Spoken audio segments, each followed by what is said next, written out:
මේ 2R ඒ කියන්නේ මේක සාමාන්‍යයෙන් මේ එන්ට්‍රි මොඩල් එක 1 මිනිත් වල ගහනවා නම් ලොකු RR තියන්නත් පුළුවන්. පැහැදිලිද? මේ තියෙන ඩිමාන්ඩ් එකෙන් එන්ට්‍රි ප්ලේස් කරා. මේ ඩිමාන්ඩ් එකට යටින් SL එක තිබ්බා. හරිද?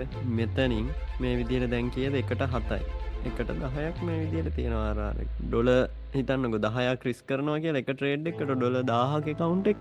ඩොලර් 100ක ප්‍රොෆිට් එකක් එක ට්‍රේඩ් එකකින්. පැහැදිලිද? එහෙම ප්‍රොෆිට් එක ගැන හිතලා මෙහෙම කරන්න ගියොත් මේක අපිට දීර්ඝ කාලීනව කරන්න බෑ. පැහැදිලිද? එතකොට පළවෙනි දේ තමයි අපේ ස්කිල් සෙට් එක කියන දේ හදාගන්න ඕනේ. අපේ ස්කිල් එක බිල්ඩ් කරගන්න ඕනේ. පැහැදිලිද? මහන්සි වෙන්නේ නැතුව ප්‍රතිඵලයක් ගන්න පුළුවන්ද? බෑ.